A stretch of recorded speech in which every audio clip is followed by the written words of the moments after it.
Could you please give us your name? Jeffrey Epstein. Is it true, sir, that you have what's been described as an egg-shaped penis? Form, vague, indefinite, and I'm going to give you the first warning, Mr. Coogan.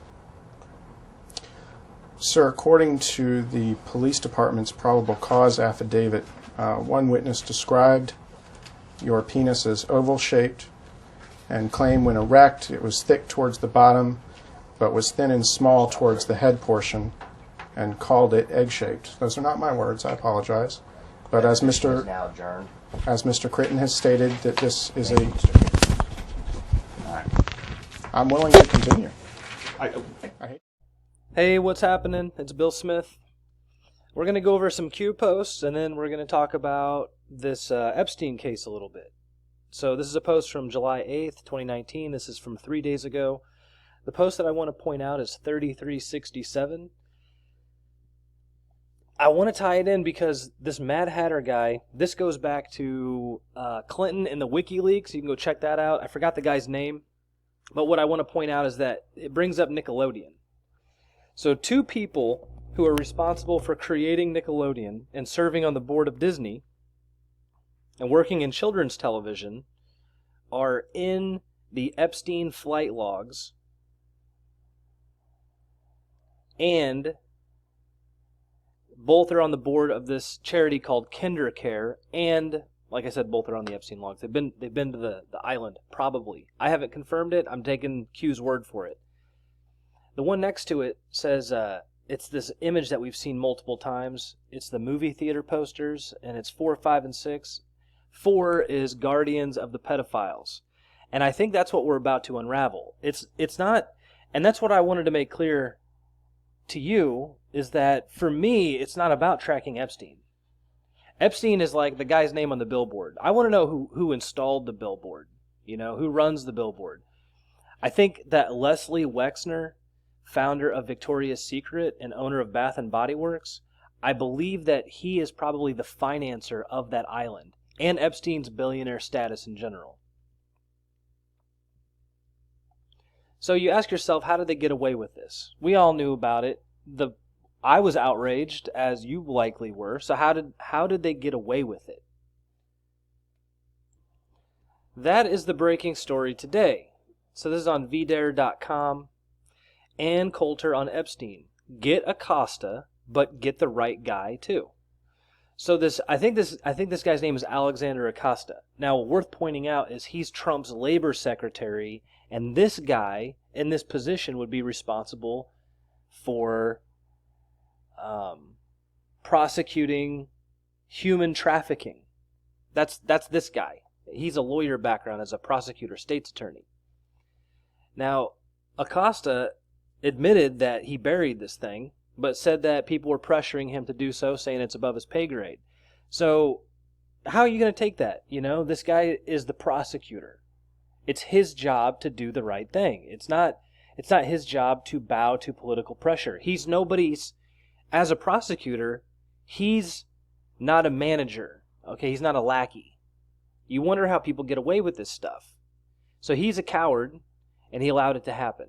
And Ann Coulter is calling him out. So she says, now that the media is finally, at long last, interested in the 2006 Jeffrey Epstein child sex case, perhaps we can get an answer to the most intriguing question: why does he keep escaping justice on essentially the same child molestation charges?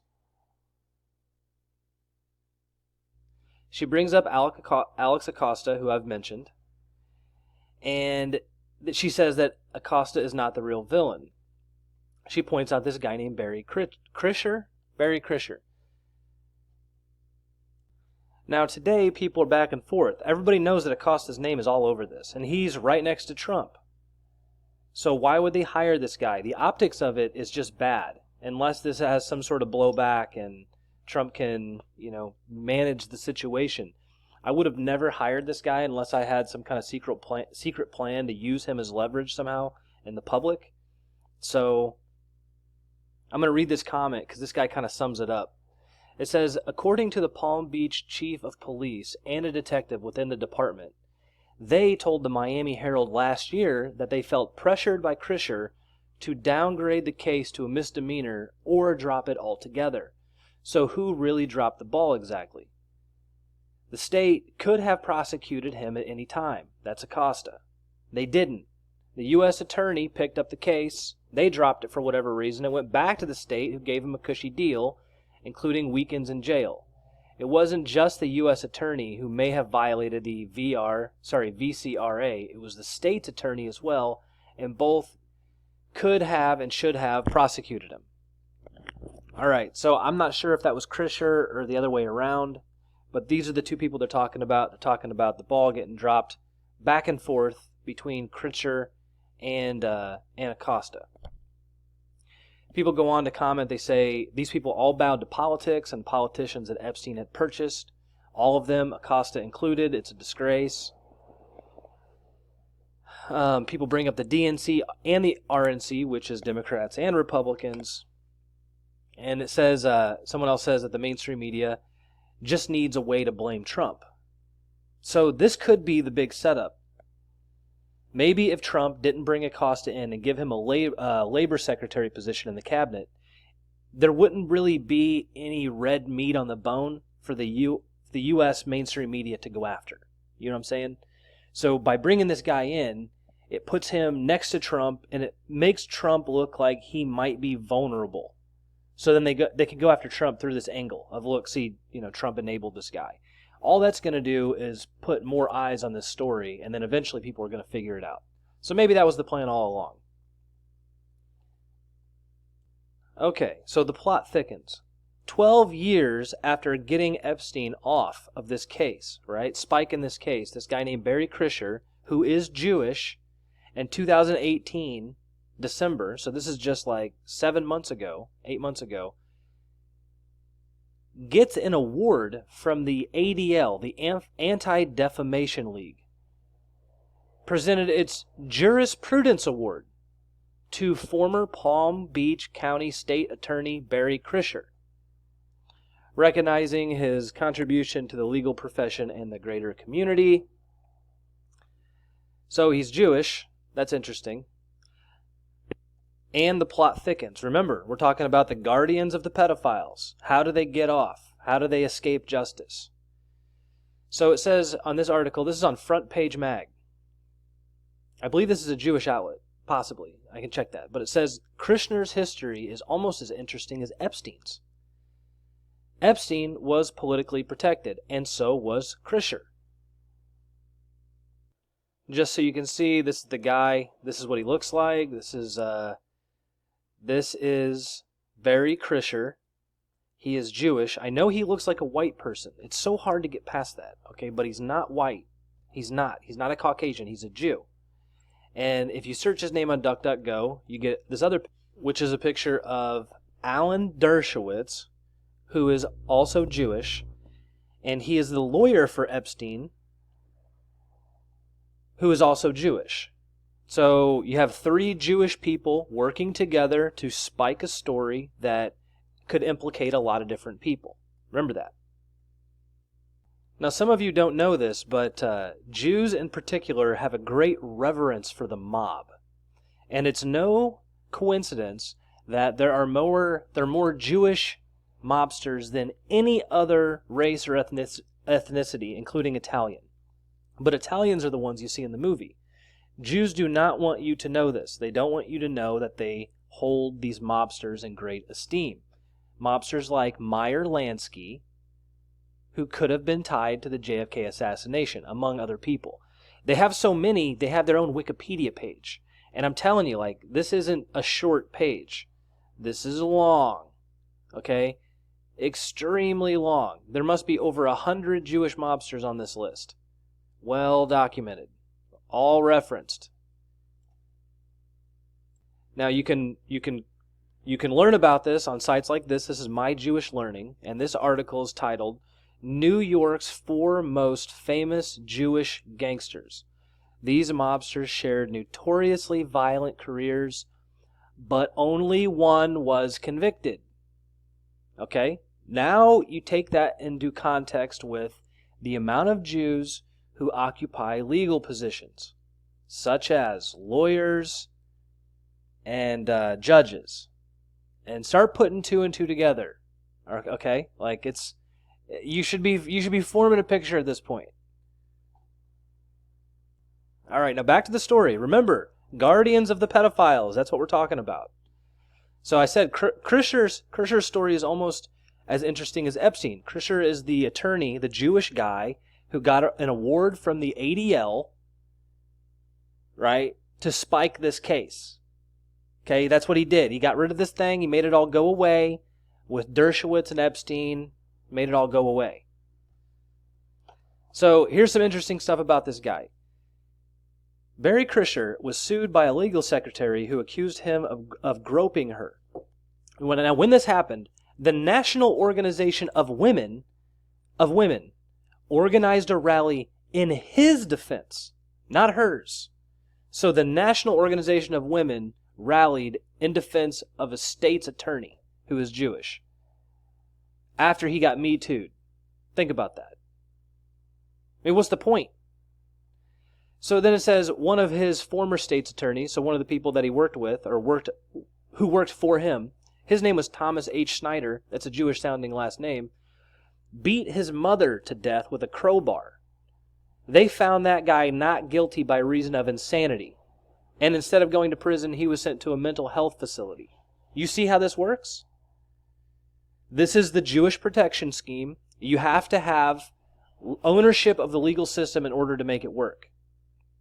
So this is why they focus on that. This is why so many of them go to law school and become lawyers and judges.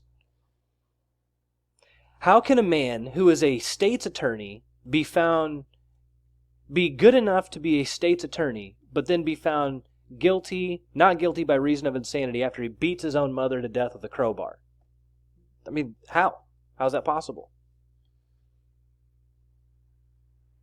That's not the strangest story, though, with Barry Krischer, the guy who let Epstein off the hook. In 1986, Mark Baltes was killed in a hit and run. The driver of the car hired Krischer, then just a lawyer, to help keep his identity anonymous and make a deal. The mystery dragged on for over 2 years. Investigators used Krischer's connections to track him down and discovered that the driver was his lawyer's tenant. When he was caught, Krischer's client got off with probation, receiving immunity in exchange for a confession despite showing no remorse. 3 days later, I get aggravated about this. There's so much corruption here, and they just get away with it. You know, it turns out these lawyers are the dirtiest of all of them because they know all of it, right? And they know how to cover it up. They know how to apply political pressure. So it says, these days Krischer is one of the founders of the Children's Place at Home Safe, an organization that claims to help abused children of around the same ages as Epstein's victims. You cannot make it up. Guardians of the pedophiles. The next Barry Krischer humanitarian award will be handed out in October unless the truth comes out. This is insane stuff, man. Insane. So let's go take a look at that real quick. All right, this is it. And I'm not sure if this is the same one. This is a different location in Lake Worth, Florida. It's all by Palm Beach. It's listed as a daycare, shopping, and retail. This is the more troubling part. Okay, it's listed as a rehab facility for children, specializing in adolescent programs, children's programs. They deal in psychotropic medications, mood stabilizers, antidepressants, mental health, dual diagnosis, family and individual therapy, cognitive behavior therapy. I mean, there's a lot here, man. Like, it's crazy. Look at all the stuff they do. Okay? First of all, it's called, the name is weird. Children's Place at Home Safe. And it's the same word. So yeah, I think this is their official Facebook page. It looks like they deal mostly in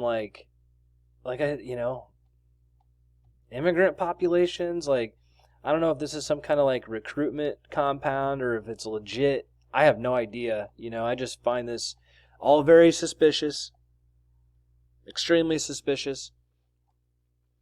Here's a related page in Spanish down here. Trump International Golf Club at Palm Beach. So that's the Jeffrey Epstein connections, a little bit more for you. All right, I'll wrap it up here. This is that article from Anne. There's a lot of great stuff in here. Come over here and read this if you got some time. She talks about how these little girls were repulsed at Epstein's egg-shaped penis. And what else they put in here? It says, as soon as Krischer, this Jewish attorney, found out that the perp was Jeffrey Epstein, another Jewish guy, his tone and tenor about the case, quote, changed completely. Why, the girls' MySpace pages reference marijuana and alcohol use. I couldn't possibly take this case to a jury. That's how it happens. Look, legal people and the mob work hand in hand. A lot of them are Jewish, and even though they kill people, they still see religious observance as an integral part of their identity. Why is that? Till next time, this is Bill Smith. Thanks for watching.